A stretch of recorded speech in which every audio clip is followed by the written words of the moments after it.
Hello everyone, this is Flight for Conservation, and I wanted to start a channel that focuses on conservation and birding in the United States, sort of drawing on my own videos, pictures, and experience. I'm hoping to spread some of my passion for the hobby in some creative ways. For this first series, I'll be going through the current U.S. state birds and choosing species that I think would make more sense for each state. Before we start on our first state, let's go over some of the criteria that I think are important when making the decision of a state bird. First, any state bird must be charismatic. The choice for a designated state bird for any state should be both inspiring and distinct. For many of the current state birds, that means species with beautiful coloration like cardinals, bluebirds, and goldfinches. Species can also be striking in their appearance with relatively less bold coloration. Some great examples of this are the bald eagle, and in my opinion, a very underrated group of birds, shorebirds like willets and avocets. A bird's charisma isn't limited to its appearance, though. A species may also have a distinctive call or song, such as the eastern meadowlark and the red-winged blackbird. Regardless of what specific aspect of the species makes it so, a state bird should be captivating, drawing the attention of state residents. While essentially all current state birds are charismatic, not all of them fulfill my next criteria, which is natural or native. I feel like it should be obvious that a state bird should be native to that state, but in the cases like the ring-necked pheasant, native to Eastern Asia for South Dakota, or the Rhode Island red in Rhode Island, several of the U.S. state birds are native to entirely different continents. Going further, an even better choice for a state bird would be one that has a range which is relatively limited to the area around the state rather than the entire United States. For example, it would make more sense to choose a bird like the chestnut-backed chickadee for a state in the Pacific Northwest rather than the American robin, which can be found anywhere. Lastly, and where I think many of these states have made their mistake when choosing their state bird, each state should have a bird that is unique to that state. This is not the case for much of the Great Plains region, where Kansas, Nebraska, North Dakota, Montana, Wyoming, and Oregon have all chosen the western meadowlark as their state bird. While meadowlarks are very charismatic birds, these choices seem like a wasted potential to put a spotlight on species that are equally charismatic and more unique to each state. Given these three criteria of being charismatic, native, and unique, I'll be choosing species that I think would be better options for each U.S. state. For the first video of this series, we will be starting with my home state, South Dakota. In 1943, the ring-necked pheasant was chosen as South Dakota's state bird because of its abundance in the state and its significance as a game bird for hunting.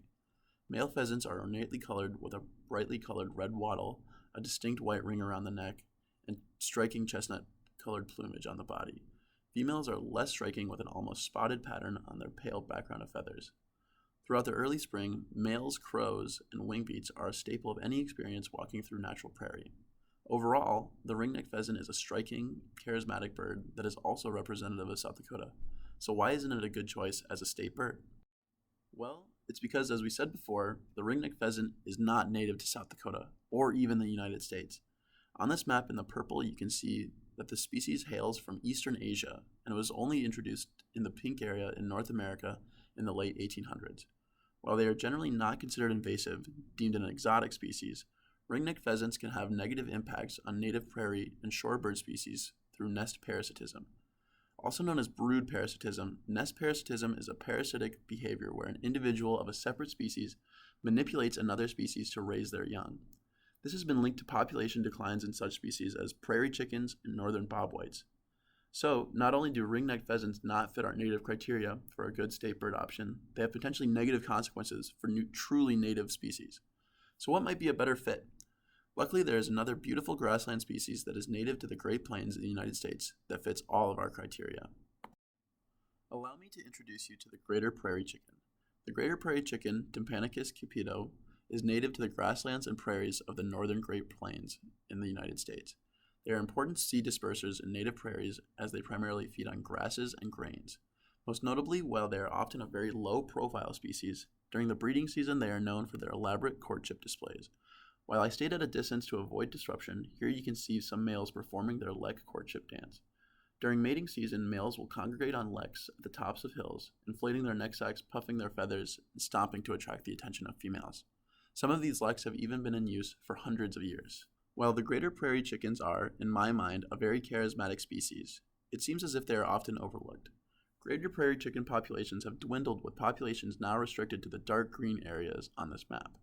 With the loss of much of its historic habitat throughout U.S. history, the greater prairie chicken is considered near threatened by the IUCN Red List. And while conservation efforts have led to increasing populations, the threat of extinctions for these species is always real. This is especially true given that a subspecies, the heath hen, went extinct in 1932. Granting the greater prairie chicken the status of state bird, then, could help to draw attention to this beautiful native species and improve support for its continued conservation. In South Dakota, I feel that the designation of the ring-necked pheasant as our state bird is a wasted opportunity to spotlight an equally beautiful native species, the greater prairie chicken.